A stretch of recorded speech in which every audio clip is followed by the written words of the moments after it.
Je regarde par la fenêtre mon jardin bien entretenu au Vésinet, et je pense que l'automne doré de ma vie ne s'est pas déroulé comme je l'avais imaginé. À 67 ans, je vis seule dans une maison à 2 étages où résonnait autrefois la voix de Louis, mon mari, et où courait partout le petit Pascal, notre fils unique. Cela fait 5 ans que Louis est mort d'une crise cardiaque. C'est arrivé si soudainement. Le soir, nous discutions de nos projets pour le week-end et le matin, je me suis réveillée veuve. Il m'arrive encore de lui parler, de lui raconter ma journée, de lui demander conseil. C'est idiot, je suppose, mais ça m'aide. Après sa mort, beaucoup de gens m'ont conseillé de vendre la maison. Elle est trop grande pour qu'une femme de mon âge y vive seule. Mais j'ai refusé. Cette maison est tout ce qu'il me reste de notre vie de famille, des jours où nous étions heureux ensemble. Heureusement, Louis m'a laissé dans une situation financière assez confortable. Je n'aurais jamais pensé que mon mari si pragmatique, qui économisait surtout, serait aussi prévoyant en matière financière. L'assurance a versé une somme importante, et il avait aussi des actions et des placements dont j'ignorais l'existence. Au début, j'étais désemparée. Je n'avais jamais géré une telle somme d'argent. Pascal a proposé de m'aider. Il m'a toujours considérée comme démunie face à l'argent, mais j'ai refusé. À la place, je me suis inscrite à un cours de gestion de patrimoine à l'Université du Temps Libre et j'ai trouvé une bonne conseillère financière, une femme de mon âge, qui ne me regardait pas comme une vieille dame sans défense. Au cours des 5 dernières années, mes investissements ont rapporté un très bon rendement. Je peux me permettre de voyager, d'acheter de beaux vêtements et de rénover ma maison. Je ne suis pas riche, mais je ne m'inquiète certainement pas pour le lendemain. La seule chose qui assombrit ma vie est ma relation avec mon fils. Pascal me rend rarement visite, généralement une fois par mois, parfois moins. Nos rencontres sont tendues, comme si nous étions des étrangers assis à la même table. Il boit son café dans un thermos, refusant mes propositions, répond par monosyllabes et est toujours pressé de partir. Je ne comprends pas où et quand nous sommes devenus si distants. Je repense souvent à son enfance, essayant de trouver le moment où tout a dérapé. Peut-être étais-je trop stricte, ou au contraire, pas assez. Louis disait toujours que j'exigeais trop du garçon. Mais est-ce mal de vouloir que son enfant vise le meilleur? Ces derniers mois, j'ai remarqué d'étranges changements dans le comportement de Pascal. Il est devenu encore plus nerveux, vérifiant souvent son téléphone et sursautant à chaque appel. Il m'a demandé de l'argent 2 fois. D'abord, 2000 € pour réparer sa voiture, puis 5000 € en attendant sa paie. Je lui ai donné l'argent, bien sûr. C'est mon fils. Comment aurais-je pu refuser? Mais quelque chose me disait que Pascal ne me disait pas toute la vérité. Sa voiture avait l'air en parfait état la fois suivante où il est venu, et son salaire dans la compagnie d'assurance devrait être suffisant pour qu'il n'ait pas besoin d'emprunter à sa vieille mère. Un jour, je lui ai demandé directement, « Pascal, est-ce que tout va bien? As-tu des ennuis ?» Il s'est immédiatement mis sur la défensive. « Maman, j'ai 39 ans. Je suis parfaitement capable de résoudre mes propres problèmes. » Quel problème, ai-je insisté. Ce n'est pas ce que je voulais dire, s'est-il vite corrigé. Tout va bien. Juste quelques difficultés financières temporaires. Ce jour-là, il est parti plus tôt que d'habitude, prétextant une réunion. Je suis restée à la fenêtre, regardant sa berline argentée disparaître au coin de la rue, sentant un malaise grandir en moi. Il se passait quelque chose dans la vie de mon fils. Quelque chose de grave, et il ne voulait pas le partager avec moi. Mais les mères ne sont-elles pas là pour ça? Pour aider quand leurs enfants ont des difficultés, même si ces enfants ont la quarantaine. Je l'ai appelé presque tous les jours après cette conversation, mais soit il ne répondait pas, soit il me donnait des réponses brèves et des promesses de rappeler plus tard, ce qu'il ne faisait jamais. J'ai commencé à m'inquiéter encore plus. Puis, environ une semaine avant mon anniversaire, quelque chose d'étonnant s'est produit. Pascal m'a appelé de lui-même pour la première fois depuis longtemps. « Maman », sa voix semblait inhabituellement joyeuse. « Je veux t'offrir un cadeau d'anniversaire spécial. » J'étais si surprise que je ne savais pas quoi répondre. « Un cadeau ?» ai-je demandé. « Tu n'es pas obligé. »« Si, je le suis, » a-t-il interrompu. « Tu as toujours dit que tu voulais voir l'océan depuis un bateau, tu te souviens? » Je l'avais en effet mentionné une fois, mais c'était étrange qu'il s'en souvienne. Pascal ne prêtait généralement pas attention à mes rêves et désirs. « J'ai loué un yacht, » a-t-il continué. « Il est petit mais confortable. Nous partirons en mer pour toute la journée. Qu'en dis-tu? » J'ai hésité.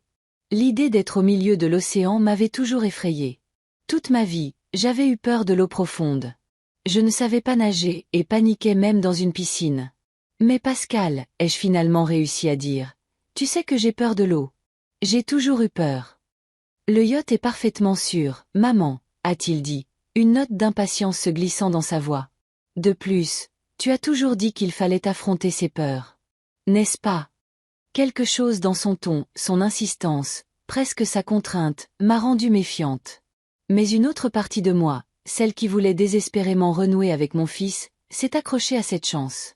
Et puis, a-t-il ajouté plus doucement, je pense que nous devons passer plus de temps ensemble. Je n'ai pas été le fils le plus attentif ces dernières années. Ce petit aveu a fait fondre mon cœur. Peut-être voulait-il vraiment réparer notre relation. Peut-être que la mort de son père l'avait enfin fait réfléchir à la valeur de la famille. D'accord, ai-je accepté après une pause. Je pense que ce sera une expérience intéressante. Super. Sa voix semblait sincèrement soulagée. Je m'occupe de tout. Je passerai te prendre samedi à 10 heures. D'accord. Après avoir raccroché, je suis restée assise dans mon fauteuil pendant un long moment, réfléchissant à cette étrange conversation. D'un côté, l'attention soudaine de mon fils me réchauffait le cœur. De l'autre, quelque chose dans sa proposition m'alarmait. Peut-être était-ce son enthousiasme inhabituel, ou le fait qu'il ait choisi une sortie en bateau, connaissant ma phobie. Cependant, Pascal ignorait une chose. Après la mort de Louis, j'avais décidé de surmonter ma peur de l'eau. La vieillesse m'effrayait encore plus que l'eau profonde, et je ne voulais pas devenir l'une de ces veuves stéréotypées qui ont peur de leur propre ombre. Je m'étais inscrite à un cours de natation pour seniors à la piscine municipale. Au début, même en eau peu profonde, la panique me submergeait. Mais un moniteur patient m'a aidé à surmonter cette barrière. Après un an de cours réguliers, j'étais déjà à l'aise dans l'eau et pouvais nager plusieurs longueurs sans m'arrêter. Je n'ai jamais parlé de cela à Pascal. Non pas que ce soit un grand secret, mais il n'y a jamais eu de raison de le faire. Nos rares conversations ne portaient jamais sur ma vie. Elles tournaient toujours autour de ses problèmes ou se résumaient à des banalités. Maintenant, en me souvenant de son offre, je me demandais si je devais lui parler de mes exploits en natation. Mais une intuition, ou était-ce la paranoïa d'une vieille femme, me disait de me taire. Pour une raison quelconque, il me semblait important qu'il continue de me considérer comme impuissante dans l'eau. La nuit précédant mon anniversaire, je n'ai presque pas dormi. J'étais tourmentée par des angoisses vagues et des questions sans réponse. Pourquoi Pascal louerait-il un yacht coûteux s'il n'avait pas assez d'argent pour réparer sa voiture?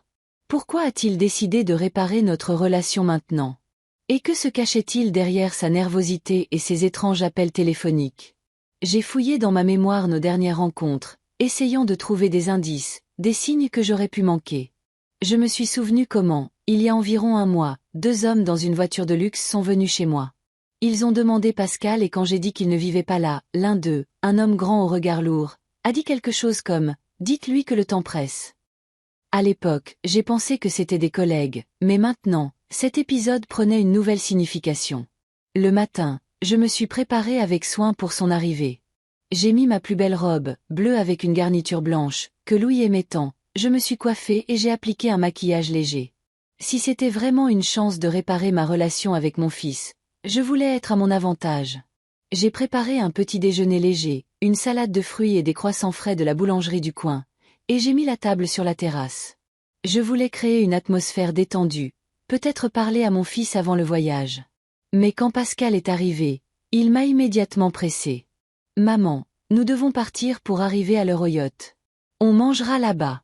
Il y aura des rafraîchissements à bord. » J'ai remarqué qu'il avait l'air hagard, avec des cernes sous les yeux, comme s'il n'avait pas dormi de la nuit. Ses mains tremblaient légèrement en prenant mon sac. « Tu vas bien, chérie ?» ai-je demandé, le regardant attentivement. « Bien sûr, » a-t-il souri avec tension. « Je suis juste un peu nerveux. Je veux que tout soit parfait. » Avant de monter dans la voiture, je me suis retournée et j'ai regardé ma maison. Un sentiment étrange m'a envahi, comme si je la voyais pour la dernière fois. Mais j'ai chassé cette pensée. « Tu deviens une vieille femme soupçonneuse, Béatrice, me suis-je dit. » Sur le chemin du port de Plaisance, Pascal était inhabituellement bavard, me parlant du yacht, de l'itinéraire et du temps. Je l'écoutais d'une oreille distraite, observant ses mains sur le volant. Elles tremblaient légèrement. Son téléphone a sonné 2 fois, Et les 2 fois il a rejeté l'appel en jetant un coup d'œil nerveux à l'écran. Des appels importants? Ai-je demandé après le second. Non, juste des collègues, a-t-il balayé d'un geste. Je suis tout à toi aujourd'hui, maman. Pas de travail. Mais je ne l'ai pas cru. Quelque chose de grave se passait dans la vie de mon fils, et c'était lié d'une manière ou d'une autre à notre sortie d'aujourd'hui. Je le sentais de toutes les fibres de mon être, cette intuition que les mères développent et qui se trompe rarement. Quoi qu'il arrive, pensais-je en regardant le profil de mon fils, je dois être prête. Je dois être forte pour lui, pour nous deux. L'eau m'a toujours effrayée. D'aussi loin que je me souvienne, j'ai eu une peur irrationnelle de la profondeur, de ce qui se cache sous la surface sombre d'un lac ou de la mer. Enfant, quand mes parents m'emmenaient à la plage, je n'allais jamais plus loin que les genoux. Je m'asseyais sur le sable, construisais des châteaux et regardais avec anxiété les autres enfants barboter sans souci dans les vagues. Louis connaissait ma phobie et n'a jamais insisté pour des excursions en bateau ou des vacances à la plage. Nous allions à la montagne, dans des villes historiques, parfois au bord des lacs, mais je restais toujours sur le rivage pendant qu'il nageait seul. Une fois, au début de notre mariage, il a essayé de m'apprendre à nager. Béatrice, a-t-il dit, debout dans l'eau jusqu'à la taille et me tendant la main. Je te tiens. Tu ne te noieras pas. Je te le promets. J'ai fait quelques pas vers lui, sentant mon cœur battre à tout rompre. Et puis une vague est arrivée. Une petite, mais suffisante pour me faire paniquer, commencer à m'étouffer et finalement courir vers le rivage, tremblante et en larmes. Après cela, Louis ne m'a plus jamais proposé de m'apprendre à nager. Quand Pascal est né, j'avais même peur de lui donner le bain dans la petite baignoire. Louis se moquait de mes craintes, mais il était toujours là pour moi dans ces moments-là. Plus tard, quand mon fils a grandi, c'est son père qui lui a appris à nager. Je regardais depuis le rivage comment il s'amusait dans l'eau, comment Louis lui montrait patiemment comment bouger les bras et les jambes, et comment Pascal a progressivement commencé à nager tout seul. « Regarde, maman !» criait-il, heureux et fier. « Je nage !» Et je souriais et lui faisais un signe de la main, cachant ma peur derrière des lunettes de soleil sombre. Pascal a vite appris à nager et a toujours aimé l'eau depuis. Adolescent, il a même rejoint l'équipe de natation de l'école. Pas l'athlète le plus talentueux, mais assez bon pour concourir. Ma peur de l'eau est devenue une blague familiale. Maman entre même dans la baignoire avec prudence, se moquait Pascal. Et ils avaient raison. Je préférais vraiment les douches et j'essayais de ne pas remplir la baignoire plus d'un tiers. Et puis Louis est mort et ma vie a changé. Pendant les premiers mois, j'ai vécu dans un brouillard, accomplissant mécaniquement ma routine quotidienne, triant ses affaires, m'occupant des funérailles et des papiers. Pascal venait souvent à cette époque, m'aidant et me soutenant. Mais ensuite, ses visites sont devenues moins fréquentes, ses appels plus courts. Il avait sa propre vie. Je comprenais cela. Et pourtant, seule dans la grande maison, je me sentais vraiment seule. Un jour, environ 6 mois après la mort de Louis, j'étais assise dans un fauteuil près de la cheminée, regardant de vieilles photographies. Sur l'une d'elles, mon mari et moi étions à la plage avec le petit Pascal. Louis et notre fils étaient dans l'eau jusqu'aux genoux, riant et s'éclaboussant, tandis que j'étais assise sur le rivage sous un grand parasol, leur faisant un signe de la main. En regardant cette photo, j'ai soudain réalisé tout ce que j'avais manqué à cause de ma peur. Tant de moments joyeux avec ma famille. Tant d'expériences et d'aventures. Le lendemain, j'ai ouvert l'annuaire et trouvé le numéro de la piscine municipale. Je me suis inscrite à des cours particuliers pour débutants. Quand je suis arrivée pour ma première leçon, l'administratrice m'a regardée avec surprise. D'habitude, les gens de votre âge viennent pour l'aquagym. Je veux apprendre à nager, ai-je dit fermement. Depuis le début. Mon moniteur s'est avéré être un jeune homme nommé Tristan, grand, bronzé, avec un sourire ouvert et une patience infinie. Le premier jour, je ne suis même pas entrée dans l'eau. Je me suis juste assise sur le bord, les pieds dans la piscine, et je l'ai écouté. M'expliquer les techniques de respiration, comment le corps humain flotte naturellement, et les mouvements de base. Le deuxième jour, j'ai finalement décidé d'entrer dans l'eau, dans la partie peu profonde de la piscine, où l'eau m'arrivait à la poitrine. Tristan se tenait à côté de moi et me soutenait pendant que j'apprenais à respirer correctement, à mettre mon visage dans l'eau et à faire des mouvements simples avec mes bras. L'eau est ton amie, Béatrice, répétait-il. Elle te soutiendra si tu lui fais confiance.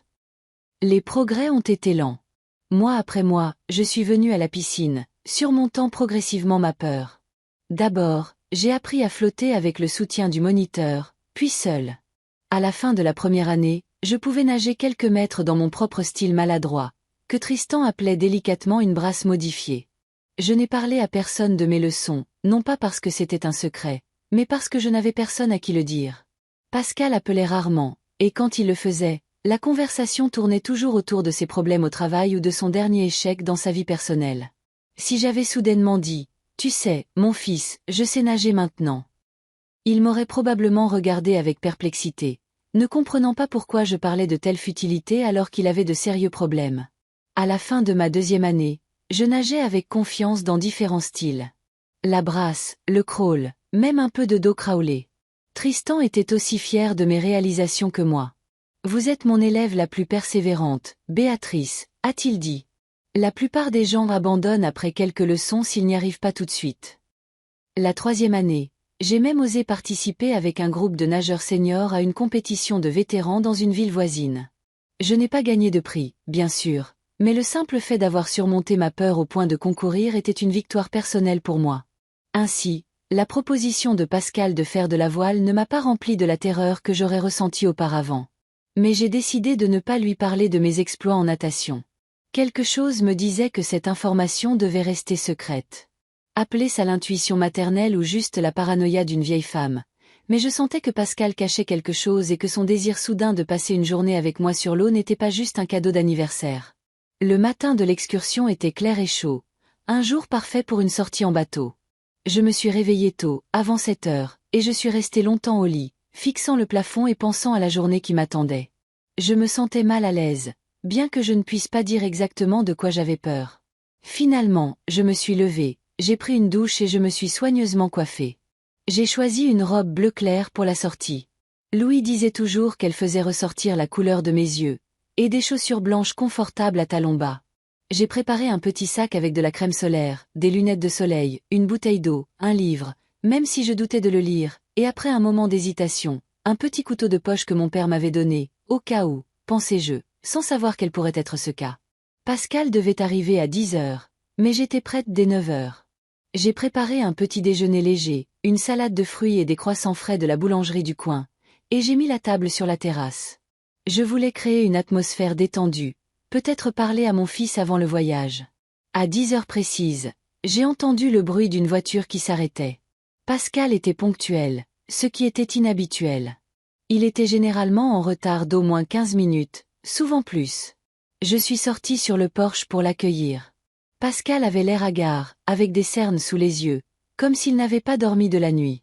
Il m'a maladroitement serré dans ses bras et m'a tendu une petite boîte cadeau. « Joyeux anniversaire, maman », a-t-il dit avec un sourire forcé. À l'intérieur se trouvaient des boucles d'oreilles, en argent avec des pierres bleues qui ressemblaient à des gouttes d'eau. Pas du tout mon goût, mais j'ai apprécié le geste. « Merci, chérie. Elles sont magnifiques », ai-je dit, les mettant même si elles n'allaient pas avec le reste de mes bijoux. J'ai préparé le petit déjeuner, ai-je dit en montrant la table. Asseyons-nous un moment avant de partir. Mais Pascal a secoué la tête. Maman, nous devons partir pour être à l'heure au yacht. On mangera là-bas. Il y aura des rafraîchissements à bord. Ses mains tremblaient légèrement en prenant mon sac. Son visage était pâle et tendu. Tu vas bien, chérie? Ai-je demandé, le regardant attentivement. Bien sûr, a-t-il souri avec raideur. Je suis juste un peu nerveux. Je veux que tout soit parfait. Avant de monter dans la voiture, je me suis retournée et j'ai regardé ma maison. Un sentiment étrange m'a envahi, comme si je la voyais pour la dernière fois, mais j'ai chassé cette pensée. Tu deviens une vieille femme soupçonneuse, Béatrice, me suis-je dit. Sur le chemin du port de plaisance de Deauville, Pascal était inhabituellement bavard, me parlant du yacht, de l'itinéraire et du temps magnifique qui nous attendait. Mais sa voix sonnait faux, comme s'il lisait un script préparé. Ses yeux passaient constamment de la route au rétroviseur, comme s'il vérifiait si quelqu'un nous suivait. Son téléphone a sonné 2 fois et les 2 fois, il a rejeté l'appel sans même regarder l'écran. Des appels importants? Ai-je demandé après la 2e sonnerie. Non, juste des collègues, m'a-t-il répondu sèchement. Je suis tout à toi aujourd'hui, maman. Pas de travail. Le téléphone a sonné une 3e fois. Pascal a jeté un regard nerveux à l'écran et cette fois, a répondu, le mettant sur haut-parleur. Oui, j'écoute. Monsieur Dubois, dit une voix masculine basse et rauque. Nous avions convenu que vous appelleriez ce matin. Mes hommes attendent. Je ne peux pas parler maintenant, a balbutié Pascal en me jetant un coup d'œil rapide. Je rappellerai dans 1 heure. Le temps presse, monsieur Dubois, a dit la voix menaçante. Un jour de plus, et... Pascal a rapidement raccroché. Qui était-ce, ai-je demandé, bien que je connaisse déjà la réponse. Juste un client, a-t-il répondu sans me regarder. Pas content d'un remboursement d'assurance. Rien de grave. Je n'ai pas insisté, mais mon malaise a grandi. Quelque chose de grave se passait dans la vie de mon fils et c'était lié d'une manière ou d'une autre à notre sortie d'aujourd'hui. Nous sommes arrivés au port de Plaisance en une 40aine de minutes. Pascal m'a aidé à sortir de la voiture et m'a pris le coude, un geste que je n'avais pas vu depuis son adolescence. Nous avons marché le long du quai en bois, passant devant des dizaines de bateaux de différentes tailles amarrés. Le voilà. Pascal a montré un yacht blanc immaculé de taille moyenne. La Dame de la Mer. Il est à nous pour la journée. Le yacht avait l'air cher et bien entretenu. Je n'ai pas pu m'empêcher de me demander combien coûtait la location, et j'ai de nouveau ressenti une pointe d'anxiété. Où Pascal avait-il trouvé l'argent pour un tel luxe alors qu'il m'avait récemment emprunté de l'argent pour réparer sa voiture? Mais je suis restée silencieuse, décidant d'observer et d'attendre. Quand nous sommes montés à bord, nous avons été accueillis par le capitaine, un homme d'âge mûr bronzé avec un sourire amical et des tatouages sur les bras. « Bienvenue à bord, madame », a-t-il dit en me serrant la main. « Je suis Rémi, votre capitaine pour aujourd'hui. Joyeux anniversaire. » Merci, ai-je souri en retour, me sentant un peu plus en confiance avec une 3e personne présente. Nous partons dans 15 minutes, nous a informé Rémi. N'hésitez pas à faire le tour et à vous installer confortablement. Pascal a pris le capitaine à part et lui a parlé à voix basse. Je ne pouvais pas entendre leur conversation, mais j'ai vu Rémi hocher la tête et demander des éclaircissements. Puis Pascal est revenu vers moi avec un sourire forcé. « Viens, je vais te faire visiter le yacht », a-t-il proposé. Il m'a guidé à travers le navire, me montrant la cabine, la petite mais élégante cuisine, et le pont spacieux avec des chaises longues confortables. Tout semblait sortir d'un film sur les riches et célèbres. « Ça te plaît ?» a-t-il demandé, observant ma réaction. « Beaucoup », ai-je répondu honnêtement. « Mais Pascal, ça doit coûter une fortune. »« Ne t'inquiète pas pour ça », a-t-il balayé d'un geste. « Je voulais que cette journée soit spéciale. » Le yacht a largué les amarres à 10h30 précises. Je me tenais sur le pont, m'accrochant à la rambarde, regardant le rivage s'éloigner progressivement. Un sentiment étrange, un mélange d'excitation et d'anxiété, m'a envahi. Je n'avais jamais été aussi loin de la terre, à l'exception de la croisière que Louis et moi avions faite pour notre 25e anniversaire de mariage. Mais c'était sur un immense paquebot, et c'était complètement différent. « Comment vas-tu » Pascal s'est approché de moi, me tendant une coupe de champagne. « Bien », ai-je dit en prenant la coupe. « C'est impressionnant. » Nous avons trinqué et j'ai pris une gorgée. Le champagne était excellent, sec avec de légères notes fruitées. « À ton anniversaire, maman », a dit Pascal, « et à un nouveau départ pour nous deux. » Je l'ai regardé de plus près. Il y avait quelque chose d'étrange dans ses yeux, une détermination que je ne comprenais pas. « Que veux-tu dire » ai-je demandé. Il a hésité une seconde. « C'est juste que, nous n'avons pas été très proches ces dernières années. Je veux changer ça. » Cela semblait sincère, mais pour une raison quelconque, ça ne m'a pas convaincue. Toute ma vie, j'avais été une auditrice attentive, une qualité nécessaire pour une mère et une épouse. Et maintenant, j'entendais la fausseté dans sa voix. Les premières heures de la promenade se sont déroulées dans un calme relatif. Le temps était parfait.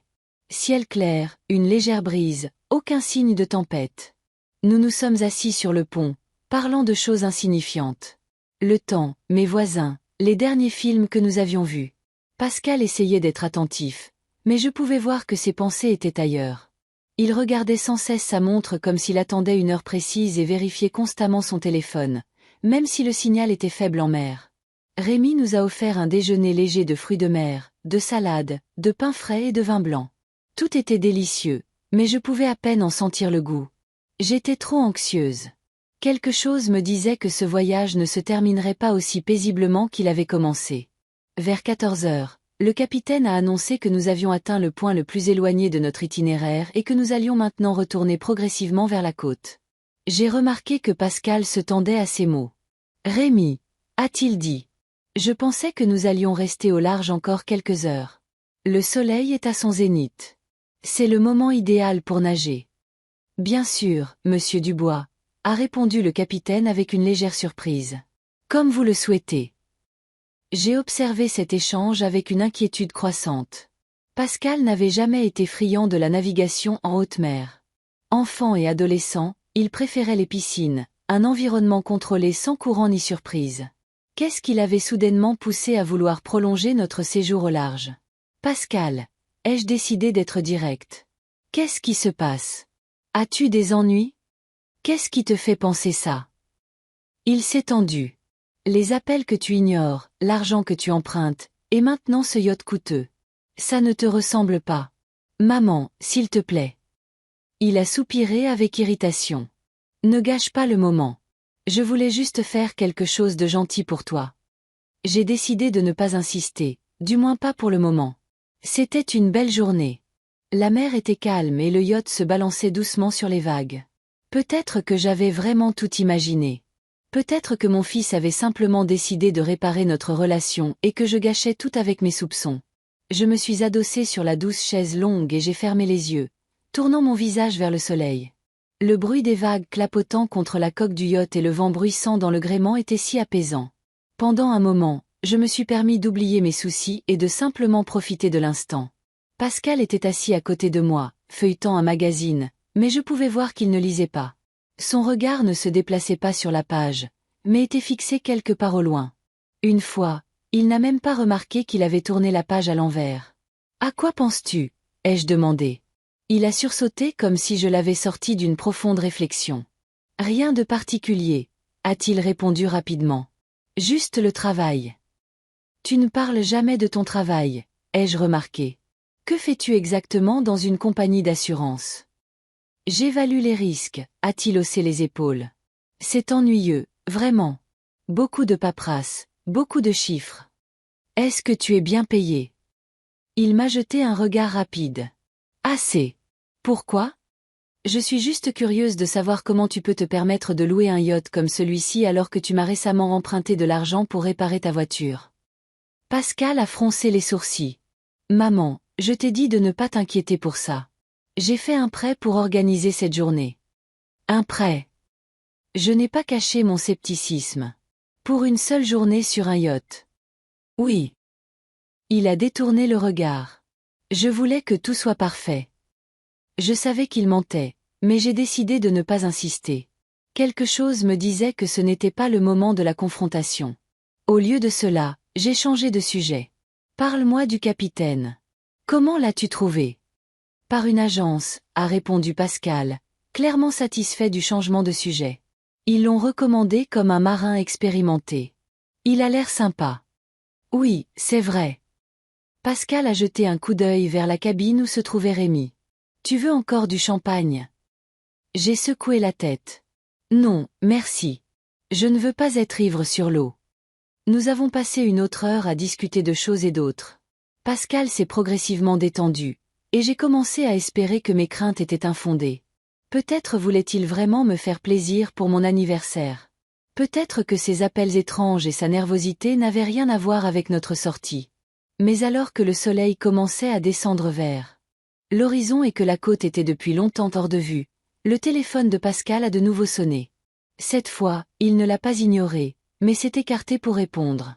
Je ne pouvais pas entendre la conversation, mais je pouvais voir son dos se tendre et sa main passer nerveusement dans ses cheveux. Quand il est revenu, son visage était pâle, et ses yeux avaient un regard que je n'avais jamais vu chez mon fils auparavant. Un mélange de désespoir et de détermination qui m'effrayait plus que tout ce qui s'était passé jusqu'à présent. Quand il est revenu de son appel téléphonique, Pascal n'avait pas seulement l'air inquiet, il était effrayé. Ses mains tremblaient légèrement alors qu'il s'asseyait à côté de moi sur le pont, ses yeux scrutant l'horizon avec agitation, comme s'il cherchait quelque chose ou quelqu'un. « Est-ce que tout va bien ?» ai-je demandé. « Oui, juste un problème de travail », a-t-il dit, évitant mon regard. Je savais qu'il mentait. En 67 ans, j'avais appris à reconnaître quand les gens n'étaient pas sincères, surtout s'il s'agissait de mon propre fils. Pascal n'avait jamais été doué pour cacher ses émotions, même enfant, quand il essayait de mentir à propos d'un vase cassé ou de devoirs non faits. Ses yeux fuyants et son habitude de jouer avec le col de sa chemise le trahissaient. Maintenant, il faisait la même chose, ses doigts tirant nerveusement sur le col de son polo, ses yeux balayant le pont, évitant les miens. Le soleil se couchait, peignant le ciel et l'eau de teintes oranges et violettes. La côte avait depuis longtemps disparu de la vue. Nous étions seuls au milieu de l'océan. Juste le yacht, le capitaine Rémy, mon fils et moi. Dans une autre situation, j'aurais qualifié ce moment de magnifique. Un coucher de soleil parfait, une légère brise, le doux balancement du bateau sur les vagues. Mais maintenant, la beauté de la nature ne faisait que souligner l'anxiété qui m'avait saisie depuis le début de cet étrange voyage. « Pascal, ai-je décidé d'être direct? Quoi qu'il arrive, je peux t'aider. Je suis ta mère. » Quelque chose a changé dans son expression, comme si un masque était tombé, révélant le désespoir et la colère. « Aider » a-t-il ricané. « Oui, je pense que tu peux m'aider, maman. Tu as de l'argent, n'est-ce pas? Assez d'argent que tu gardes pour toi au lieu d'aider ton propre fils. » J'ai reculé, surprise par son hostilité soudaine. « Je t'ai donné de l'argent quand tu en as demandé, lui ai-je rappelé. Si tu en as besoin de plus, dis-moi juste pourquoi. » Pourquoi, a-t-il ri, mais il n'y avait aucune joie dans son rire. Quelle importance? N'est-ce pas suffisant que je sois ton fils? Pascal, qu'est-ce qui se passe? Tu as des dettes? Des ennuis? Il n'a pas répondu, me fixant simplement avec une expression que je ne pouvais pas lire. J'ai vu une lutte dans ses yeux, comme si quelque chose d'humain en lui résistait encore à l'obscurité qui l'avait envahi.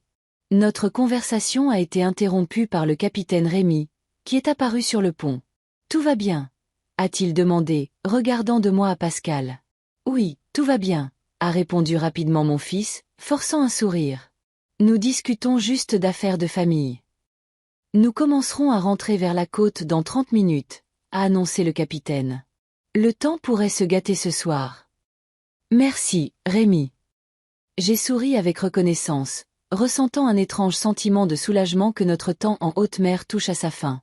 Quand le capitaine est parti, Pascal s'est tourné vers moi. Son visage était distant, comme s'il avait pris une décision difficile. « Maman, » a-t-il dit doucement, « j'ai besoin d'argent. Beaucoup d'argent, tout de suite. »« Combien ?» ai-je demandé, essayant de rester calme. « 50 000 euros. » Je n'ai pas pu cacher ma surprise. 50 000. Pascal, qu'est-ce qui se passe? Tu as des ennuis? Peu importe, a-t-il dit, détournant le regard. Dis-moi juste, peux-tu me donner cet argent aujourd'hui? Aujourd'hui? Non, bien sûr que non. J'ai secoué la tête. Même si j'avais cette somme en liquide, nous sommes au milieu de l'océan en ce moment. Mais Pascal, s'il te plaît, explique-moi ce qui se passe. Pourquoi as-tu besoin d'autant d'argent si urgemment? Il a passé la main dans ses cheveux, un geste de désespoir que je connaissais depuis son enfance. Je dois de l'argent à certaines personnes. Ce ne sont pas le genre à attendre. J'avais jusqu'à ce soir. Tu veux dire des criminels? J'ai senti mon cœur se serrer de peur. Pascal, pourquoi ne me l'as-tu pas dit plus tôt? On aurait pu appeler la police. La police. Il a souri avec amertume.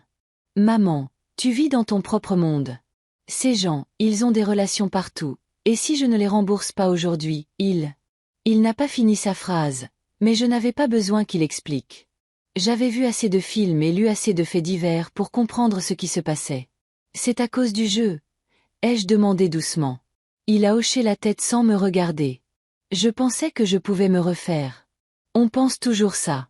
Un pari de plus et tu récupéreras tout ce que tu as perdu. Mais c'est un piège. Pascal, j'ai pris sa main. Nous allons surmonter ça ensemble. Je vais t'aider. Quand nous serons de retour à terre, je contacterai la banque. Nous vendrons certains de mes placements. Il n'y a pas le temps. Il a retiré sa main brusquement. Ils m'attendent aujourd'hui. Ce soir, ou... À ce moment, son téléphone a de nouveau sonné. Il a regardé l'écran et est devenu encore plus pâle. Je dois prendre cet appel, a-t-il dit, et s'est écarté. Je ne pouvais pas entendre la conversation, mais je pouvais voir Pascal s'affaisser de plus en plus à chaque seconde qui passait, comme écrasé par un fardeau invisible. Quand il a terminé l'appel et est revenu vers moi, son visage était celui d'un homme acculé. « Maman » a-t-il dit, presque dans un murmure. Ils n'attendront pas. Ils ont dit soit l'argent aujourd'hui, soit quoi, Pascal? Soit ils s'en prendront à ce qui m'est cher, sa voix tremblait. Ils savent où tu habites. Ils savent tout de toi. Un frisson a parcouru mon échine. Je n'ai pas tout de suite compris où ils voulaient en venir. Tu veux dire qu'ils me menacent? C'est pour ça que tu as organisé cette promenade, pour me protéger? Quelque chose a brillé dans ses yeux. La honte. Le remords, mais ça a vite disparu. Oui, c'est ça. Il a hoché la tête sans me regarder. Je voulais que tu sois en sécurité pendant que je réglais les choses. Mais je ne l'ai pas cru. Quelque chose dans sa voix, la façon dont il évitait mon regard, m'a fait douter de lui. S'il voulait me protéger, pourquoi ne m'a-t-il pas tout dit tout de suite? Pourquoi n'a-t-il pas appelé la police? Et surtout, pourquoi a-t-il choisi un yacht en pleine mer, connaissant ma peur de l'eau? Pascal. Je l'ai regardé attentivement. Tu me dis la vérité? Il a tressailli comme si je l'avais frappé. Que veux-tu dire? Pourquoi m'as-tu vraiment amené ici? Qu'est-ce que tu prépares? Il s'est détourné, regardant l'océan. Je ne comprends pas de quoi tu parles. Si, tu comprends, j'ai fait un pas vers lui. Tu dois de l'argent à des gens dangereux. Ils le veulent aujourd'hui. Tu ne l'as pas, mais j'ai une fortune. Et si quelque chose m'arrivait, tu es mon seul héritier. Pascal s'est tourné brusquement vers moi. Les yeux remplis d'horreur. Maman, tu as perdu la tête? Tu penses que je suis capable de ça? Que je pourrais? Je ne sais pas de quoi tu es capable, ai-je répondu doucement. Je ne te reconnais plus, Pascal. Il m'a fixé pendant quelques secondes, puis son visage a changé. Le masque est tombé et j'ai vu un homme que je ne reconnaissais pas. Froid, calculateur, acculé. Tu as toujours été trop perspicace, maman, a-t-il dit avec un sourire amer. J'ai hérité de ton esprit d'analyse. Dommage que je n'ai pas eu ta prudence financière. Pascal, j'ai reculé d'un pas, sentant la peur me paralyser. Quel que soit ton plan, nous pouvons trouver une autre solution. Je t'aiderai avec tes dettes. C'est trop tard. Il a secoué la tête. Je leur ai donné ma parole. Si je ne leur apporte pas l'argent ce soir, ils me tueront. Mais si quelque chose t'arrive, je toucherai ton héritage. L'assurance, la maison, les placements. C'est assez pour rembourser les dettes et commencer une nouvelle vie. Pascal, mon cœur battait si fort qu'il semblait sur le point de sortir de ma poitrine. Tu ne vas pas. Tu ne peux pas. Je ne voulais pas ça. Des larmes brillaient dans ses yeux. Vraiment pas. Mais je n'ai pas le choix. Ils me tueront si je ne rembourse pas la dette. Il y a d'autres moyens. J'ai essayé de parler calmement, bien qu'à l'intérieur je tremblais de peur. Nous pouvons aller à la police, à la gendarmerie. Il y a des programmes de protection des témoins. Il n'y a pas le temps, a-t-il presque crié. Tu ne comprends pas à qui j'ai affaire. Ces gens, ils ne plaisantent pas. Ils m'ont déjà montré ce qui arrive à ceux qui ne paient pas. J'ai eu la nausée en réalisant que mon propre fils, que j'avais élevé et aimé de tout mon cœur, considérait maintenant ma mort comme la solution à ses problèmes. Qu'est-ce que tu vas faire? Ai-je demandé, essayant de gagner du temps. Le capitaine Rémy, est-il au courant de ton plan? Rémy ne sait rien. Pascal a jeté un coup d'œil vers la timonerie. Il pense que nous profitons juste d'une croisière tranquille. Mais il fera bientôt nuit, et... Il n'a pas fini sa phrase, mais je n'avais pas besoin qu'il explique. Le plan était simple. Me pousser par-dessus bord après la tombée de la nuit, quand personne ne verrait. Je ne savais pas nager, du moins c'est ce qu'il pensait. La terre la plus proche était à des dizaines de kilomètres, et les requins étaient courants dans ses eaux. L'accident parfait. Une femme âgée en deuil, récemment veuve, tombe accidentellement par-dessus bord en naviguant. Pascal, j'ai tenté une dernière fois de le raisonner. Pense à ce que tu fais. Je suis ta mère. Je t'ai donné la vie. Pendant un instant, quelque chose a brillé dans ses yeux. Du remords? Du doute? Mais ça a vite disparu. Je suis désolé, maman, a-t-il dit doucement. Mais ce n'est pas seulement à cause de la dette. Tu m'as toujours contrôlé. Tu as toujours pensé que tu savais mieux que moi. Même maintenant, alors que je suis un homme adulte, tu me traites comme un enfant. Ce n'est pas vrai. J'ai secoué la tête. Je voulais juste ce qu'il y avait de mieux pour toi. Non. Sa voix s'est durcie. Tu voulais que je vive comme tu pensais que c'était bien. Tu n'as jamais accepté mes décisions, mes choix. Tu me critiquais toujours, toujours insatisfaite. Je voulais argumenter, dire que ce n'était pas juste, que je l'avais toujours soutenu, mais les mots sont restés coincés dans ma gorge. Peut-être avait-il raison sur certains points. Peut-être étais-je vraiment trop exigeante, trop contrôlante. Mais était-ce une raison pour ce qu'il s'apprêtait à faire? Pendant que j'essayais de trouver les mots, Pascal m'a soudainement saisi par les épaules et m'a poussé vers le bastingage du yacht. J'ai perdu l'équilibre et me suis agrippée à la rambarde. Pascal, qu'est-ce que tu fais? Ce que j'aurais dû faire il y a longtemps, a-t-il dit, et il y avait quelque chose de terrifiant, d'inhumain dans ses yeux. Dis bonjour au requin, maman. Et il m'a poussé par-dessus bord. La chute a été instantanée. En une seconde, j'étais dans l'eau. Le choc froid, puis la panique alors que je coulais. Instinctivement, j'ai commencé à battre des bras et des jambes, comme Tristan me l'avait appris. L'eau est ton amie, ai-je répété ces mots dans ma tête. Elle te soutiendra si tu lui fais confiance. J'ai refait surface, cherchant mon souffle, et j'ai vu le yacht qui s'éloignait déjà.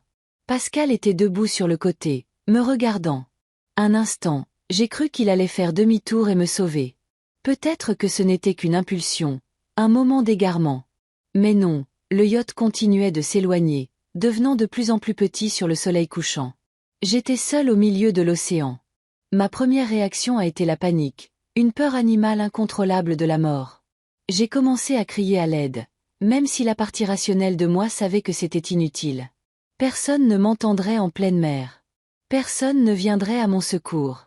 Puis est venue la prise de conscience de la trahison. Mon fils, ma chair et mon sang, l'homme que j'avais élevé, que j'aimais plus que la vie elle-même, venait d'essayer de me tuer. La pensée était si monstrueuse, si incroyable que mon esprit refusait de l'accepter. Peut-être que je me trompais. Peut-être que c'était un accident et que Pascal reviendrait me chercher. Mais le yacht a continué de s'éloigner jusqu'à n'être qu'un point minuscule à l'horizon, puis il a complètement disparu. J'étais seule avec la certitude que mon propre fils m'avait laissée pour morte. Étrangement, après la vague de panique initiale, un calme inattendu m'a envahi. Quelque chose en moi, peut-être le même instinct de survie qui m'avait poussé à apprendre à nager à 62 ans, est passé en mode survie. Pense, Béatrice, me suis-je dit. Tu sais nager. Tu es en bonne forme pour ton âge. Tu as une chance. Je me suis mise sur le dos pour économiser mon énergie, comme Tristan me l'avait appris. Allongée sur le dos, fixant le ciel qui s'assombrissait progressivement, j'ai essayé d'évaluer ma position. Le soleil se couchait à ma droite, ce qui signifiait que l'ouest était là. La côte devait être à l'est, de l'autre côté. Mais je savais que nager jusqu'à la côte était impossible. C'était trop loin. Mon seul espoir était qu'un navire de passage me repère, mais les chances étaient minces. Je n'étais qu'un minuscule point dans le vaste océan. Si seulement. Je me suis souvenu des boucles d'oreilles que Pascal m'avait offertes. Celles en argent avec des pierres bleues. Elles étaient encore à mes oreilles. Peut-être que si la lumière du soleil ou plus tard celle de la lune se reflétait sur le métal, cela attirait l'attention. C'était un faible espoir, mais mieux que rien. J'ai décidé de rester à flot le plus longtemps possible, en conservant mes forces et en espérant un miracle. Le temps passait. Le soleil s'est couché et la nuit est tombée. L'eau semblait plus chaude que l'air, mais je commençais quand même à avoir froid. Mes muscles me faisaient mal à cause de la tension constante. J'ai essayé de rester à flot, changeant périodiquement de position. Sur le dos, puis en brasse, puis simplement à la verticale, bougeant mes bras et mes jambes le moins possible pour rester à la surface. Les étoiles au-dessus de ma tête étaient brillantes et infinies. Un spectacle magnifique si ce n'était des circonstances. La lune illuminait l'eau, créant un chemin de lumière qui semblait ne mener nulle part. J'ai pensé à Louis, à notre vie ensemble, à la façon dont nous rêvions de vieillir, entourés de petits-enfants. J'ai pensé à Pascal, à ce qu'il était enfant, souriant et ouvert, aimant et doux. Quand tout a-t-il changé? Que avais-je fait de mal en tant que mère pour que mon fils devienne capable d'une telle chose? Les heures passaient et j'étais toujours en vie, toujours à flot. L'épuisement me submergeait par vagues, et parfois je m'endormais presque, ce qui était dangereux. J'aurais pu me noyer. Je me pinçais les bras, chantais de vieilles chansons à voix haute, résolvais des problèmes de mathématiques dans ma tête, n'importe quoi pour rester consciente. Plusieurs fois, j'ai cru voir des lumières au loin, mais elles disparaissaient et je réalisais que c'était soit une hallucination, soit une étoile se reflétant dans l'eau. Je ne sais pas combien de temps s'est écoulé, peut-être 3 heures, peut-être 5, quand j'ai remarqué une lumière à l'horizon. Au début, j'ai pensé que c'était une autre illusion d'optique, mais la lumière est devenue plus brillante et plus proche. C'était un navire, un vrai navire, qui se dirigeait dans ma direction. J'ai commencé à crier et à agiter les bras, même si je savais que les chances d'être vu étaient minces. Le navire était encore loin, et je n'étais qu'un minuscule point dans l'océan. Mais la lumière se rapprochait. C'était un paquebot de croisière, immense, à plusieurs ponts, illuminé comme une ville flottante. Il ne se dirigeait pas droit sur moi, mais il était assez proche pour que quelqu'un puisse me voir dans l'eau. J'ai crié jusqu'à en être aphone, j'ai agité les bras et j'ai essayé de nager vers le navire. Et par miracle, et je crois vraiment que c'était un miracle, quelqu'un sur le pont inférieur a remarqué un mouvement dans l'eau. Le paquebot a ralenti, puis s'est arrêté. Un canot de sauvetage a été mis à l'eau. J'ai vu un faisceau de projecteurs balayer l'eau, me cherchant. « Ici !» ai-je crié, rassemblant mes dernières forces. « Je suis là !» Le faisceau de lumière est tombé sur moi, et j'ai entendu des cris en plusieurs langues. Le canot s'est dirigé vers moi. Quelques minutes plus tard, bien que cela ait semblé une éternité, des bras forts m'ont sorti de l'eau. « Madame, vous allez bien ?» a demandé un jeune homme en uniforme de la compagnie de croisière. « Que faisiez-vous dans l'océan au milieu de la nuit ?»« Mon fils, ai-je commencé, mais ma gorge était serrée par les sanglots que j'avais retenus pendant des heures. Mon fils m'a poussé du yacht. Je ne suis pas sûre qu'il m'ait comprise à ce moment-là. J'étais trop épuisée, trop secouée par ce qui s'était passé. Tout ce dont je me souviens, c'est d'avoir été hissée sur le navire, un médecin m'examinant, quelqu'un m'enveloppant dans des couvertures chaudes et me donnant du thé chaud. Plus tard, quand je me suis un peu calmée, le commandant du navire est venu me voir. Un homme âgé avec une barbe grise et des yeux bienveillants. « Madame, a-t-il dit, s'asseyant à côté de mon lit de camp à l'infirmerie. Je dois vous poser quelques questions. Les gens disent que vous affirmez que votre fils vous a délibérément poussé du bateau?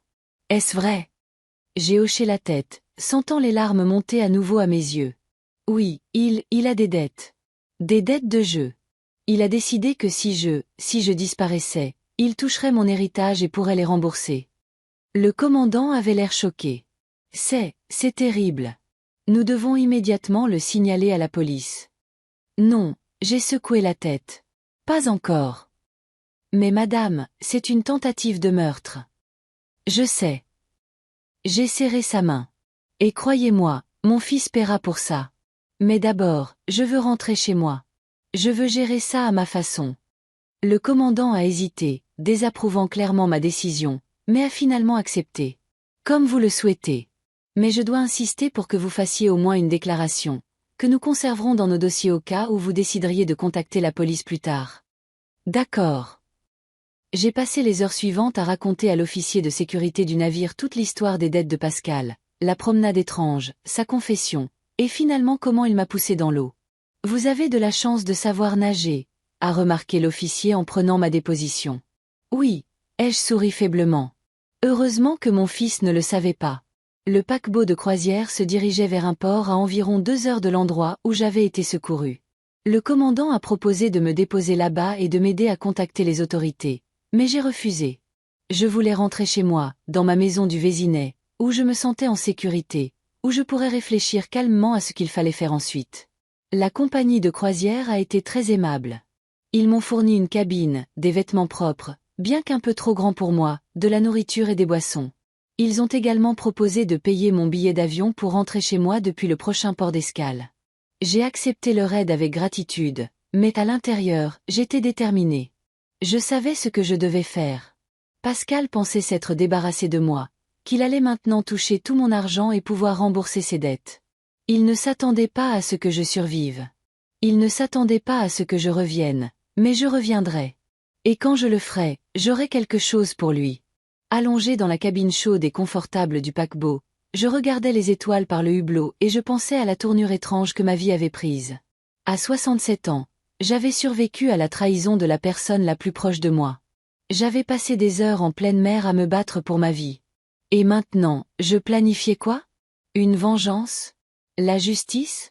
Je ne savais pas comment appeler ce que j'allais faire. Je savais seulement que je ne pouvais pas laisser Pascal s'en tirer comme ça. Pas pour moi, pour lui. Parce qu'un homme capable d'une telle chose avait perdu non seulement sa conscience, mais aussi son âme. Et peut-être que ce n'est qu'en faisant face aux conséquences de ses actes qu'il pourrait retrouver le chemin du garçon que j'ai autrefois aimé de tout mon cœur. Avec ces pensées, je me suis endormie, me sentant en sécurité pour la première fois depuis de nombreuses heures. Demain serait un nouveau jour. Demain, je commencerai mon voyage de retour, et quand j'arriverai, une surprise attendra Pascal. Le voyage de retour a été long et épuisant. La compagnie de croisière m'a déposé au port le plus proche, m'a aidé avec mes papiers, les miens, bien sûr, était resté sur le yacht avec mon sac et m'a acheté un billet d'avion pour rentrer. Pendant tout le trajet, j'avais l'impression d'être dans un brouillard, physiquement épuisé, émotionnellement vidé, mais avec une compréhension limpide de ce que je devais faire. Quand le taxi s'est arrêté devant ma maison au Vésinet, il commençait déjà à faire nuit. J'ai regardé la maison familière à 2 étages avec sa clôture blanche et ses pommiers dans le jardin, et un sentiment étrange m'a envahi, comme si j'étais revenu dans une réalité différente où tout semblait familier mais était complètement différent.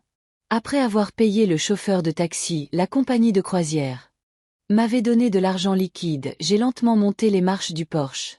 La clé de secours était toujours gardée sous une pierre à côté des nains de jardin. Une petite astuce que seul Louis, Pascal et moi connaissions.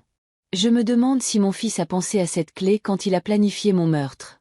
Il avait probablement l'intention de revenir ici après que ma mort tragique ait été officiellement annoncée, et d'entrer tranquillement dans la maison qui était maintenant sa propriété. À l'intérieur, tout était intact. Les mêmes photos sur les murs, les mêmes livres sur les étagères, le même léger parfum de lavande que j'ajoutais toujours au désodorisant. Étrange, mais je m'attendais à ce que la maison reflète la tragédie qui s'était produite, qu'elle montre que sa propriétaire avait failli mourir des mains de son propre fils. Mais non, tout était comme avant. J'ai pris une douche chaude, j'ai enfilé mes vêtements et je me suis préparé une tasse de thé fort. Assise à la table de la cuisine, j'ai essayé de reconstituer toutes les choses étranges que Pascal avait faites au cours des derniers mois, des choses que j'avais remarquées, mais que j'avais choisi d'ignorer ou d'excuser. D'abord, les appels téléphoniques. En y repensant, je me suis souvenu de plusieurs occasions où Pascal avait reçu des appels en me rendant visite, et sa réaction était toujours la même. Tension, un coup d'œil rapide à l'écran, parfois il rejetait l'appel, parfois une courte conversation à voix basse, après laquelle il devenait distrait et nerveux. Une fois, environ 2 mois avant l'incident sur le yacht, j'ai accidentellement entendu une partie d'une telle conversation. Pascal pensait que j'étais dans le jardin, mais je suis rentré dans la maison pour prendre un sécateur et je l'ai entendu dire. Je sais que je dois le faire. Non, je ne peux pas maintenant. Donnez-moi une autre semaine. Je trouverai l'argent. S'il vous plaît, pas de menaces. Quand je suis entré dans la pièce, il a brusquement mis fin à la conversation et a fait comme si de rien n'était. Je ne lui ai pas posé de questions à ce sujet à ce moment-là. J'ai décidé que c'était un problème de travail. Peut-être un client difficile ou un patron mécontent. Puis il y a eu ces étranges visiteurs. 2 hommes dans une voiture de luxe qui sont venus chez moi il y a environ 1 mois. Ils ont demandé Pascal et quand j'ai dit qu'il ne vivait pas là, l'un d'eux, un homme grand au regard lourd et avec une cicatrice sur le sourcil, a dit quelque chose comme « Dites-lui que son temps est compté ». À l'époque, j'ai pensé que c'étaient des collègues, peut-être préoccupés par une échéance. Maintenant, tout cela semblait sinistre. Et bien sûr, il y avait ces demandes d'argent. D'abord 2000 € pour des réparations de voiture, puis 5000 € en attendant sa paie. Je lui ai donné l'argent sans poser de questions. C'est mon fils, après tout. Mais quand on met tout cela ensemble, les appels nerveux, les visiteurs étranges, les difficultés financières soudaines, le tableau est devenu clair. Pascal avait des dettes, très probablement à cause du jeu. Je ne savais pas que mon fils jouait. Il n'avait jamais montré d'intérêt pour le jeu quand il était plus jeune, mais apparemment, beaucoup de choses avaient changé depuis qu'il avait grandi et s'était éloigné de moi. Peut-être que ça a commencé comme un amusement innocent, du poker avec des amis le week-end, des paris sur des matchs de sport, puis ça a dégénéré, comme c'est souvent le cas. Je l'imaginais perdre de plus en plus, emprunter de l'argent à des personnages de plus en plus louches, ses dettes augmentant et les menaces devenant plus sérieuses. Il devait être désespéré pour en arriver là, pour tuer sa propre mère pour son héritage. La pensée était encore insupportable. J'aimais mon fils, malgré notre relation compliquée. J'aimais ce petit garçon à qui je lisais des histoires avant de dormir, à qui j'apprenais à faire du vélo, que je réconfortais quand il avait le cœur brisé. Comment ce garçon avait-il pu se transformer en un homme capable de pousser sa propre mère dans l'océan et de la laisser pour morte? Mais je ne pouvais pas me permettre de m'attarder sur ces pensées douloureuses. J'avais une tâche à accomplir qui exigeait un esprit clair et une ferme résolution. Après avoir fini mon thé, je suis montée dans ma chambre. Dans le coin de la pièce se trouvait un vieux coffre-fort caché derrière une peinture d'un paysage marin, une ironie que je n'appréciais que maintenant. Louis y gardait toujours des documents importants, de l'argent liquide et son pistolet. Louis l'avait acheté il y a de nombreuses années, lors d'une vague de cambriolage dans notre quartier. Il m'avait appris à tirer au cas où, disait-il, bien que je ne me sois jamais senti à l'aise avec une arme entre les mains. Après sa mort, j'ai pensé à me débarrasser de l'arme, mais je ne l'ai jamais fait. Maintenant, j'étais contente de l'avoir. J'ai ouvert le coffre-fort, j'ai entré le code qui n'avait pas changé depuis 20 ans, et j'ai sorti le pistolet, noir, lourd, sinistre dans sa simplicité. À côté se trouvait une boîte de munitions. J'ai chargé l'arme, comme Louis me l'avait appris, et je l'ai mise dans mon sac. Puis j'ai pris le double des clés de l'appartement de Pascal. Mon fils me l'avait donné il y a plusieurs années quand il a emménagé dans son logement actuel, au cas où je voudrais arroser ses fleurs quand il était absent, ou s'il lui arrivait quelque chose et que je devais entrer. Je n'avais jamais utilisé la clé à son insu. Je respectais sa vie privée, mais maintenant tout avait changé. J'ai appelé un taxi et je me suis rendue chez Pascal. Il vivait dans un immeuble moderne à environ 20 minutes de route de chez moi. En chemin, je pensais à ce que je lui dirais à son retour, à ce que je ressentirais en regardant dans les yeux de l'homme qui avait essayé de me tuer. Serais-je vraiment capable de pointer une arme sur lui si nécessaire? Je ne connaissais pas les réponses à ces questions. Tout ce que je savais, c'est que je devais le rencontrer face à face et lui faire réaliser ce qu'il avait fait. Et puis, advienne que pourra. L'immeuble de Pascal était calme à 7 heures de la soirée. Je suis entrée sans encombre dans le hall. Le gardien somnolait derrière son bureau et ne m'a même pas remarqué. J'ai pris l'ascenseur jusqu'au 6e étage et je me suis approchée de la porte portant le numéro 612. Mon cœur battait la chamade. Mes mains tremblaient légèrement en insérant la clé dans la serrure, mais j'étais déterminée. L'appartement de Pascal était vide, comme je m'y attendais. Il était probablement encore en train de travailler sur son alibi, peut-être en dînant dans un restaurant où on pourrait se souvenir de lui, ou avec des amis qui pourraient confirmer qu'il avait été avec eux toute la journée. Que dirait-il quand ma disparition serait signalée? Jouerait-il le rôle du fils éploré? Participerait-il aux recherches? Verserait-il des larmes de crocodile pour les caméras? J'ai allumé la lumière et j'ai regardé autour de moi. L'appartement de Pascal était un logement de célibataire typique, des meubles minimalistes, une grande télévision, quelques trophées sportifs sur les étagères, un rappel de ses exploits de natation au lycée et quelques photographies. L'une d'elles était une photo de famille prise quand Pascal avait environ 10 ans. Louis et moi le serrons dans nos bras, tous souriants. Une famille heureuse. Ça faisait mal de voir ce rappel de la proximité que nous avions autrefois. Mais je n'étais pas venue ici pour me remémorer le passé. J'avais un objectif. J'ai commencé à fouiller méthodiquement l'appartement à la recherche de preuves de sa dépendance au jeu et de ses dettes. Dans un tiroir du salon, j'ai trouvé le premier indice. Plusieurs reçus de prêteurs sur gage. Pascal avait mis en gage sa montre, sa collection de disques vinyles, même l'appareil photo coûteux que je lui avais offert pour son 35e anniversaire.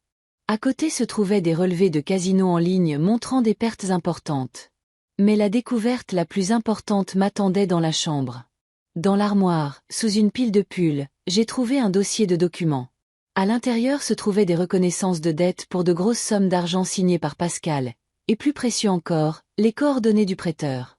Le nom Victor Solano, et un numéro de téléphone. Je me suis assise sur le bord du lit, fixant les papiers. Les montants étaient choquants, plus de 50 000 € au total. Pas étonnant que Pascal soit désespéré. Il ne pouvait pas rembourser de telles dettes avec son salaire d'expert en assurance, même en plusieurs années. Parmi les papiers, j'ai trouvé plusieurs notes menaçantes. Dernier avertissement, le temps presse. Nous savons où tu habites. Une note était particulièrement sinistre. Nous savons pour ta mère au Vésinet.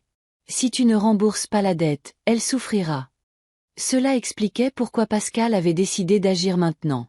Non seulement sa vie était en danger, mais la mienne aussi. Non pas que cela justifie ses actions. Il aurait pu venir me voir, me dire la vérité, demander de l'aide. Je ne lui aurais pas refusé. C'était mon fils, quoi qu'il arrive. Au lieu de cela, il a choisi le chemin le plus monstrueux, se débarrasser de moi pour obtenir son héritage. J'ai sorti mon téléphone et composé le numéro indiqué dans les documents. Mon cœur battait la chamade, mais ma voix était ferme quand j'ai entendu la réponse. Oui.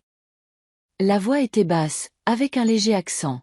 Je voudrais parler à Victor Solano, ai-je dit. Qui demande? Je m'appelle Béatrice Dubois. Je suis la mère de Pascal Dubois. Il y a eu une pause puis, Madame Dubois, à qui ai-je l'honneur? Je sais que mon fils vous doit de l'argent, ai-je dit sans détour. Beaucoup d'argent. Une autre pause. C'est exact. Et alors? Je suis prête à rembourser sa dette. Le montant total est de 53 000 euros, si je comprends bien. 57 000 avec les intérêts, a-t-il corrigé. Mais pourquoi avez-vous décidé de vous en mêler? Votre fils est un homme adulte. Parce que mon fils adulte a essayé de me tuer pour obtenir mon héritage et vous rembourser. Cette fois, la pause a été plus longue. Quand Solano a repris la parole, il y avait une surprise sincère dans sa voix. Que voulez-vous dire? Je veux dire qu'aujourd'hui, Pascal m'a invité à une promenade en yacht, soi-disant pour mon anniversaire.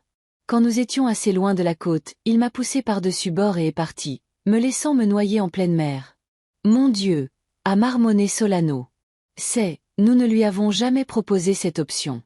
Nous ne sommes pas des meurtriers, Madame Dubois. Oui, nous mettons la pression sur les débiteurs, nous les menaçons parfois, mais nous ne. Je comprends. Les jeux interrompus. Je ne vous blâme pas pour ce que mon fils a décidé de faire. C'était son choix. Mais je veux vous proposer un marché. Je vous écoute. Je rembourserai intégralement la dette de mon fils, et vous m'aiderez à lui donner une leçon. Quelle leçon? Je lui ai expliqué mon plan. Au fur et à mesure que je parlais, la voix de Solano devenait plus respectueuse. Vous êtes une femme coriace, Madame Dubois, a-t-il dit quand j'ai fini. Je respecte ça. Beaucoup de gens dans votre situation seraient simplement allés à la police. La police ne lui donnera pas ce dont il a vraiment besoin, ai-je répondu. Il doit comprendre ce qu'il a fait. Il doit le sentir dans ses os. Je suis prêt à aider, a dit Solano après une courte pause. Mais j'ai besoin d'une garantie que vous paierez la dette. Je vais transférer l'argent tout de suite, ai-je dit. Donnez-moi vos coordonnées bancaires. Nous avons discuté des détails et j'ai fait le virement depuis mon téléphone. 57 000 euros était une somme importante, mais pas critique pour ma situation financière. Louis m'avait laissé beaucoup plus, et mes investissements n'avaient fait qu'augmenter cette fortune. L'argent a été reçu, a dit Solano quelques minutes plus tard. La dette de votre fils est remboursée. Merci, ai-je dit, me sentant étrangement soulagé. Maintenant, pour la deuxième partie de notre accord. Nous avons discuté de tous les détails et Solano a promis que ses hommes seraient prêts. Il ne restait plus qu'à attendre le retour de Pascal. J'ai éteint les lumières de l'appartement, ne laissant qu'une petite lampe dans le coin du salon. Je me suis installé dans un fauteuil d'où je pouvais voir clairement l'entrée. Le pistolet reposait sur la table basse à côté de moi. Pas pour tuer Pascal, bien sûr. Je ne pourrais pas faire ça, malgré ce qu'il m'avait fait. Mais il devait comprendre que cette fois, c'était moi qui contrôlais la situation. Le temps s'écoulait lentement. J'étais assise dans l'appartement faiblement éclairé, regardant les photos de famille sur les étagères, pensant à comment nous en étions arrivés là. Où avais-je échoué en tant que mère? Que aurais-je pu faire différemment pour empêcher mon fils de devenir capable d'une telle chose? Mais je savais qu'il était inutile de me tourmenter avec ces questions. Pascal avait fait son choix. C'était un homme adulte, responsable de ses propres décisions, et maintenant il allait devoir faire face aux conséquences. Dans le silence de l'appartement étranger, le temps s'étirait insupportablement. J'étais assise dans un fauteuil positionné de manière à voir la porte d'entrée, mais à rester dans l'ombre. La seule lumière dans la pièce provenait d'une petite lampe de table dans le coin le plus éloigné, projetant une faible lueur sur la photographie encadrée. Cela faisait 4 heures que je m'étais installée ici. Le pistolet de Louis reposait sur mes genoux, lourd, froid, étranger dans mes mains. Je n'aurais jamais pensé être assise en embuscade avec une arme, attendant de rencontrer mon propre fils.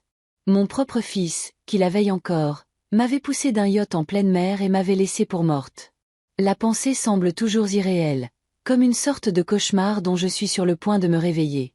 Mais la douleur dans mes muscles après des heures de natation dans l'océan, le goût salé dans ma bouche, les coups de soleil sur mon visage et mes mains, tout me rappelle que ce qui s'est passé était réel. Mon propre fils, ma chair et mon sang, a essayé de me tuer. Dehors, Les lumières de la ville scintillent. Quelque part là-bas, Pascal célèbre probablement sa libération.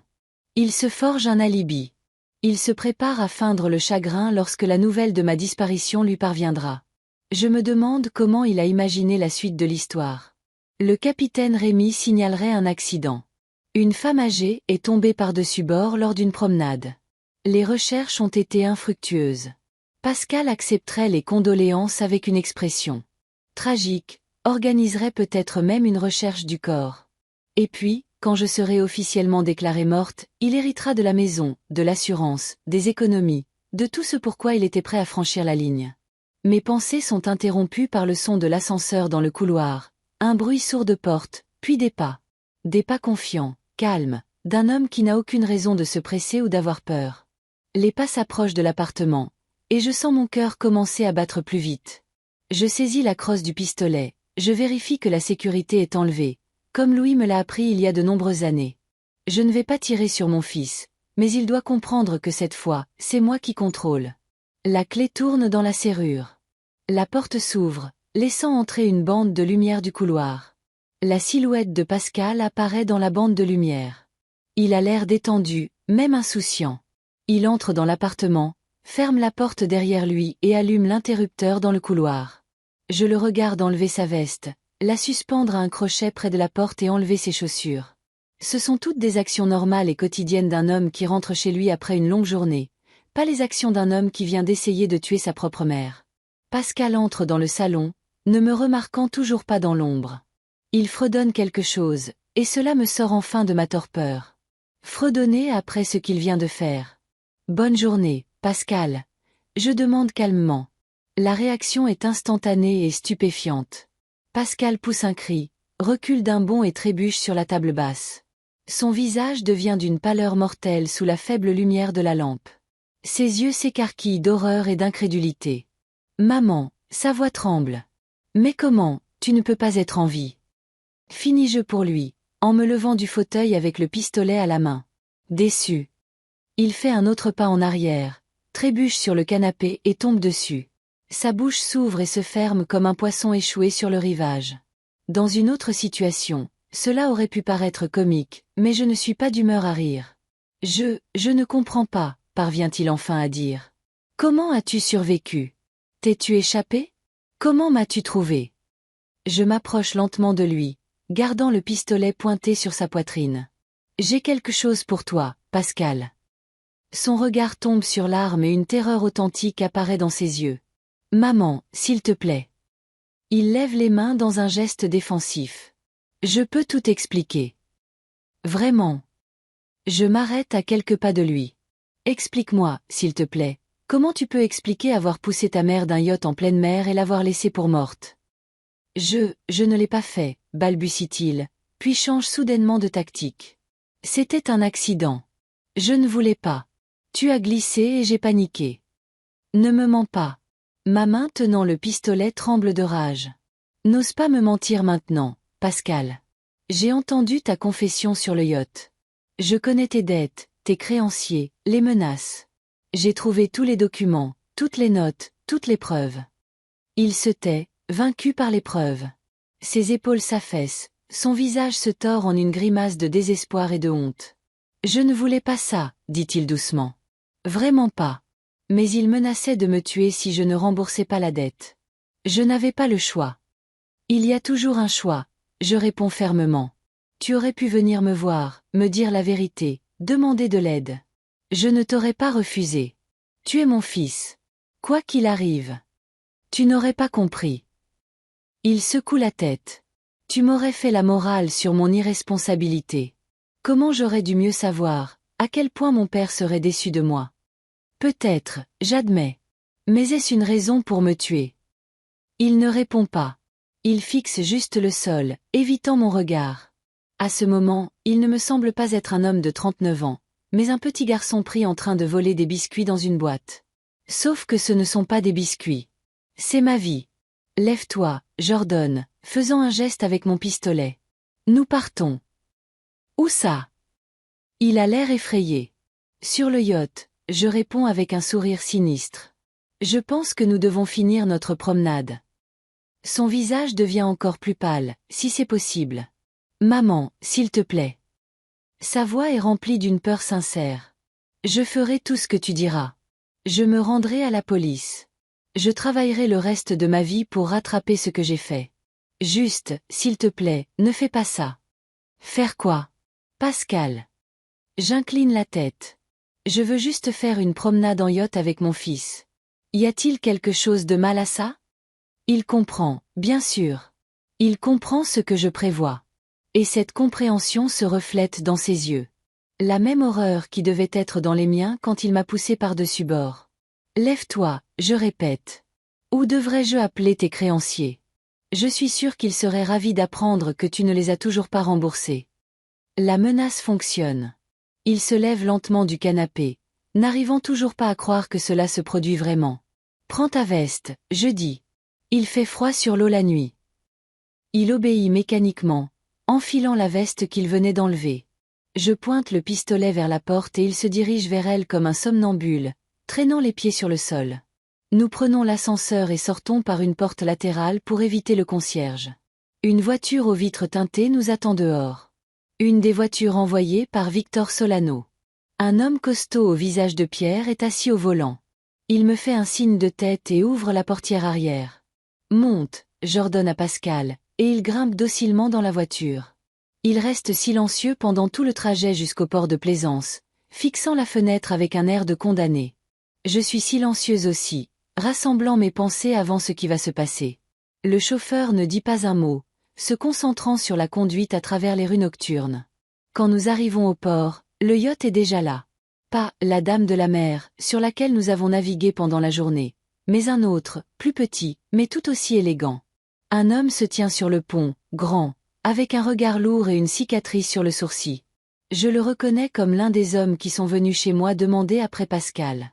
Monsieur Dubois, il hoche la tête alors que nous montons à bord. Content de vous revoir. Pascal le regarde avec horreur, puis se tourne vers moi.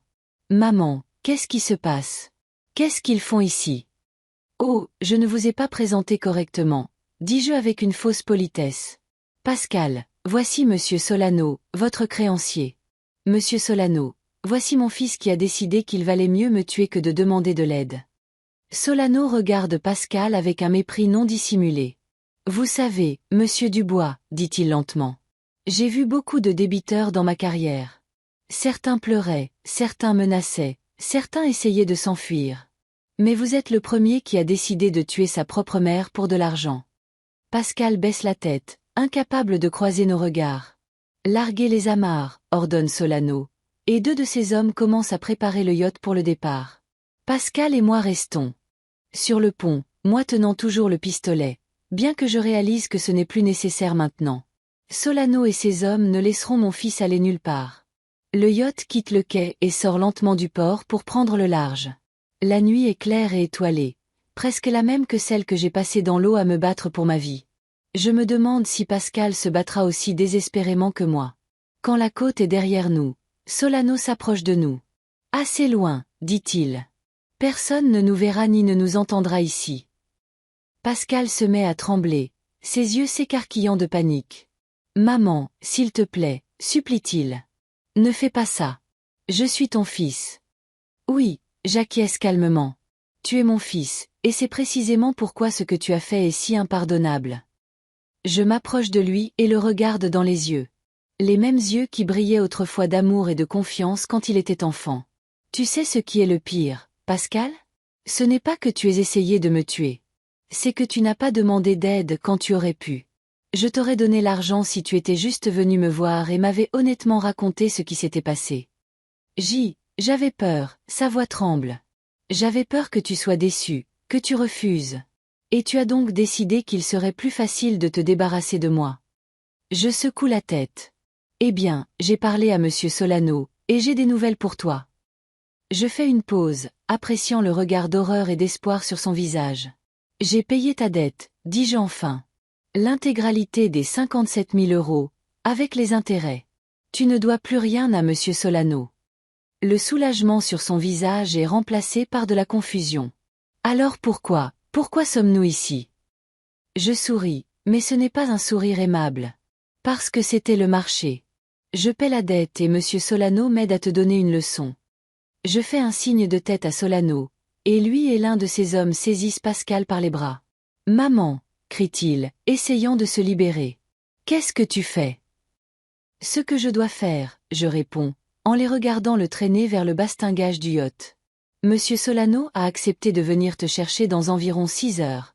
Peut-être. » « Non. » Pascal se débat dans leur étreinte, mais ils le tiennent fermement. « Tu ne peux pas. » « Je ne peux pas nager aussi longtemps. » Je le regarde avec surprise. « Vraiment ? » Moi, si. 67 ans. Pascal. J'ai 67 ans et je suis resté dans l'eau jusqu'à ce qu'un paquebot de croisière de passage me sauve.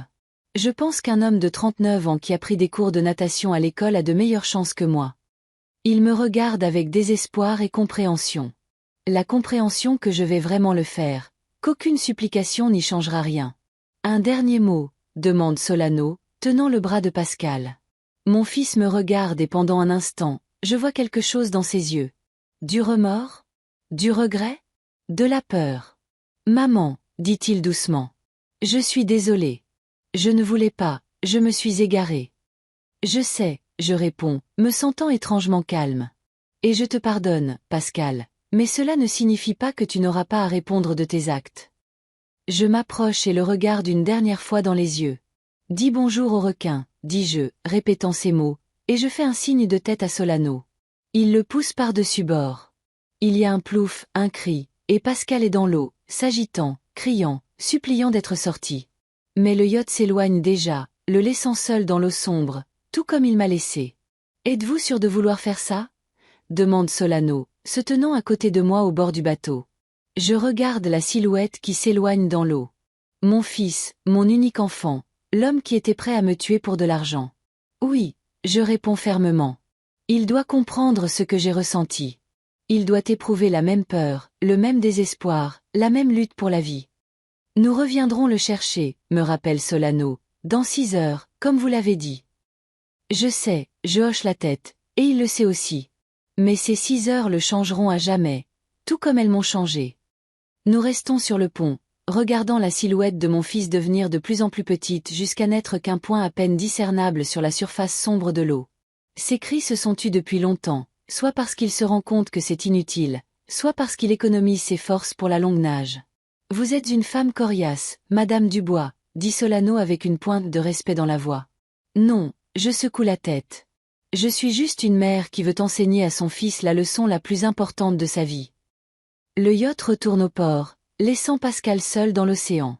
6 heures, c'est long quand on est seul dans l'eau à lutter contre la fatigue, le froid et la peur. Mais je crois qu'il endurera, comme je l'ai fait. Et peut-être que quand nous reviendrons le chercher, il sera une personne différente. Une personne qui comprend les conséquences de ses actes. Levant les yeux vers les étoiles au-dessus de moi, je pense à la tournure étrange que ma vie a prise.